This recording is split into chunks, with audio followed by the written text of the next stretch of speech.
Now, of course, Democrats are singing a much different tune about the border these days, now that President Trump is in the White House. Let's take a trip down memory lane, shall we?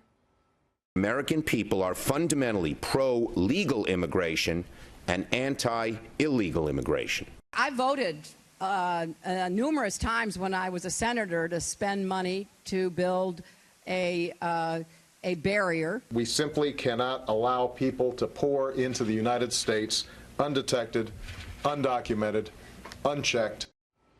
Man, if you didn't see the video accompanying those words, you would think those were all for President Trump. So will the Democrats' hypocrisy continue to gum up the works? And how can the president beat them at their own game? With me now, former Trump campaign manager and Great American PAC senior strategist and co-author of Trump's Enemies, Corey Lewandowski is here. Welcome back, Corey. Thanks for having me back. So it's interesting because, you know, obviously the Democrats are going to give the president very serious pushback on this. We're in the middle of a very long government shutdown that seems interminable. It's not going to end anytime soon. So when will Democrats revisit their words and their intentions from just a few years ago, less than 4 years in the case of Hillary Clinton? Well, they have no interest in doing that, because what the Democrats said when Barack Obama was in office and what many of them voted for was the security that the American people have been asking for. But now that Donald Trump has said that he wants to put a border up on the southern border, a barrier, whether it's a wall of concrete or steel or whatever that may be, the Democrats all of a sudden have selective memory. And the clip that you just played of Hillary Clinton actually took place in my hometown of Windham, New Hampshire, where she came and bragged about the fact that we have to make sure we're protecting our country with a barrier on the southern border. Maybe she was talking about Canadians up in New Hampshire. Look, here's what I know. What was amazing to me tonight was if the cold open of Saturday Night Live on Saturday night is not Chuck Schumer and Nancy Pelosi standing in front of those flags, and nothing is. I mean, it's just amazing the hypocrisy coming from the Democrats. Not one federal elected official at the statewide level from California even put a tweet out or a Facebook post out about Officer Singh, who was killed by an illegal alien. It's disgusting that they have not addressed this issue. You know what's disgusting is that it's 10:09 on the East Coast, and I'm still broadcasting. The president wasted a bunch of time and made absolutely no news, and he squandered whatever goodwill he had left with broadcast networks because, you know, we live in very serious times, and Lord knows things can go badly at any moment. And the next time the president wants to make an address to the nation from the Oval Office, I don't think he's going to be given that time.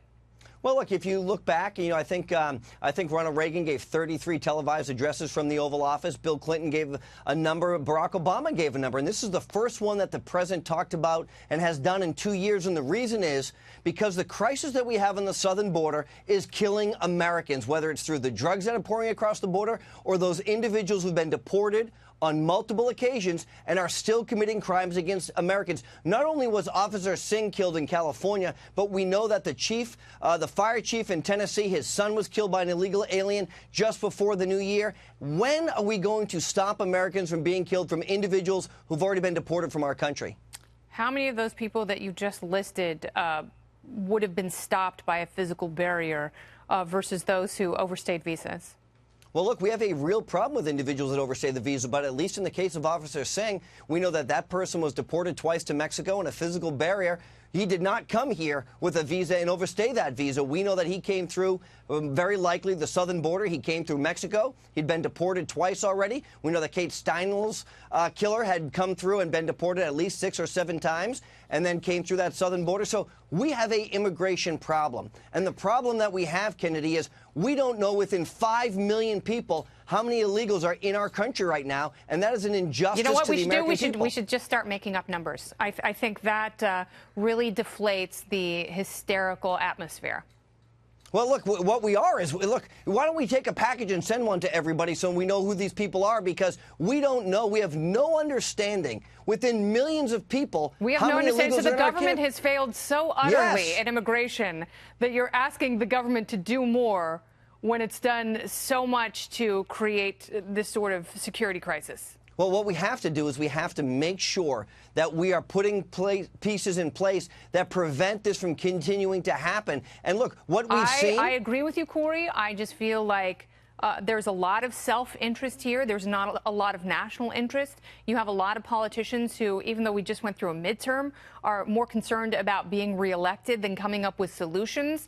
I am disgusted at the response that Nancy Pelosi and Chuck Schumer gave. I think it was completely void of anything that might fix this situation. But I also think, you know, with all due respect to your former boss, and I know you have a great deal of respect for him, he wasted a bunch of time tonight and squandered a very precious opportunity to make his case and show some empathy. He didn't even talk about the shutdown. So sadly, I think the situation is worse and more frustrating. But you know what? As a libertarian, government shutdown, I can get down. Thank you. I'm okay with that, too. Thank you, Corey Lewandowski. Thank Appreciate you. it.